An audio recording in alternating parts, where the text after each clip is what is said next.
Hi lads, over the next few weeks I'm going to upload videos of different maths equations to help you prepare for your junior cert that's coming up in June. We're going to start with the topics from second year, starting with the topics we started in September of second year, and we're going to move forward from there. So we're starting today with algebra.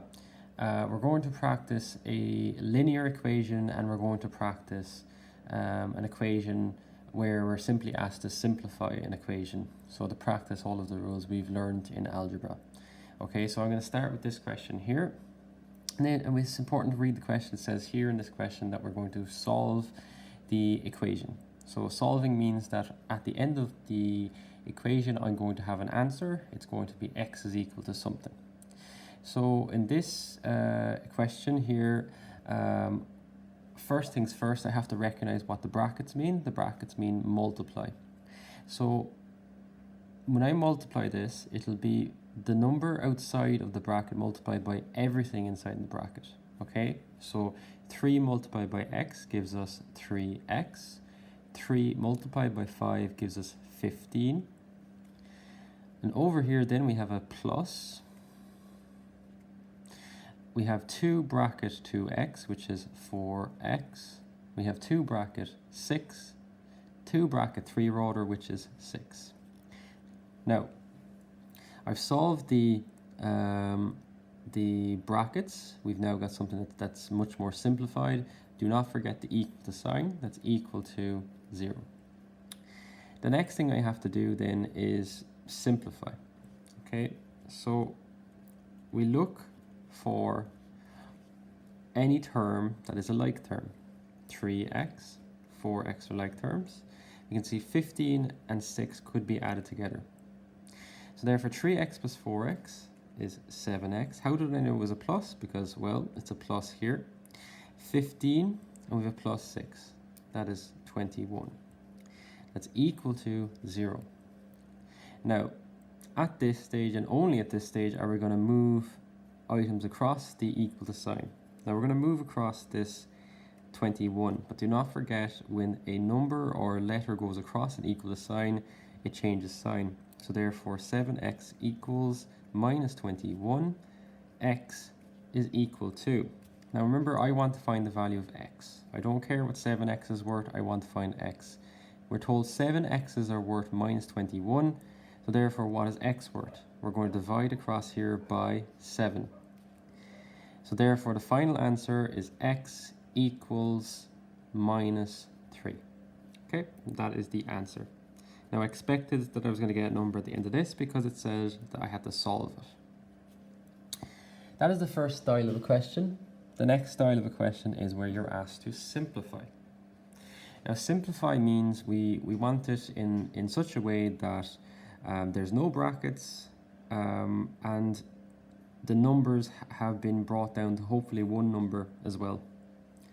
Now, this cannot be multiplied out straight away, but what we can do is we can split the brackets. So therefore, I have minus 2x bracket, everything in the second bracket, x plus 4. Again, we have the second part of the first bracket, which is plus 7 bracket x minus 4, close the bracket. I now have got something that resembles very closely what I had in the first part if you ignore the equal to 0. You can see here that we have brackets that need to be simplified. So again, we're going to follow that step. We're going to simplify. At the end of this question, I'm going to expect that my answer is not x equals something, but rather an equation. And let's see if that is the case. So I'm multiplying minus 2 by x.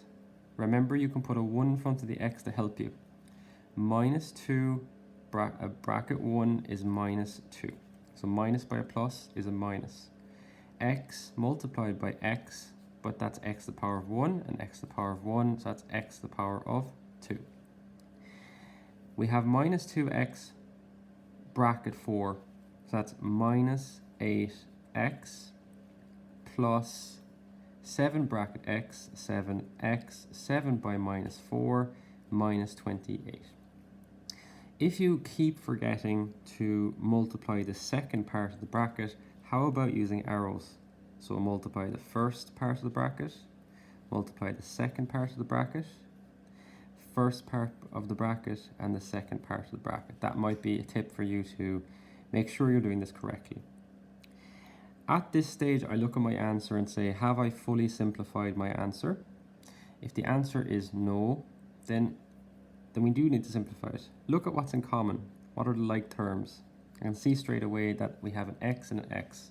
Now, x and x squared are not considered to be like terms. They're considered to be different. So minus 2x squared. We have minus 8x plus 7x. So if I had minus 8 degrees outside and it increased in temperature by 7 degrees, it is now minus 1 degrees, or in this case, minus 1x. Use your calculator if you're not comfortable with these signs again. And finally, minus 28. So for this one, my final answer is minus 2x squared minus 1x minus 28. Okay, and that's what I said I expected, because we're told to simplify, not to solve. That leads us on to another type of question that you're going to see today, which is this question, where we're dealing with negative signs again. Now, for this one, this more or less means 10x minus 6y, and we have then between the two brackets we have a minus. We can assume that this is a minus 1. Okay, so what we're going to have to do here is we're going to have to multiply out the second bracket. So this is a little bit different to what we had previously. What we had previously was two brackets next to each other, which means we're going to multiply the two of those. In this case, we're saying that we have 10x minus 6y, and we're going to subtract off of this then the second bracket. Minus 1 by 14x minus 1 by 14 is minus 14, and we have x. Minus 1 by plus y is minus y. Now, I don't know, can you see how that is different? If we go back to what we had originally, we had a minus here, the second bracket. So this is not the same rule as the previous question, okay? But we are asked to simplify it, so the answer is going to be similar to what we had in the previous bracket. What we will do here to make it easier for ourselves is we're going to rearrange the equation, okay? So rearranging this, it'll become 10x, let's put the minus 14x next to that, minus 14x. We have minus 6y and we have minus y. So simplifying this, like terms are here. 10x minus 14x, but sure, that is minus 4x. And finally, we have minus 6y minus y, which is minus 7y. So for this one, our answer is, again, a formula or equation. Okay, we have minus 4x minus 7y. Okay, hope you're all getting on well. I will continue to upload these over the next few weeks, as I said, and hopefully then we'll be back in school and well prepared for our junior cert.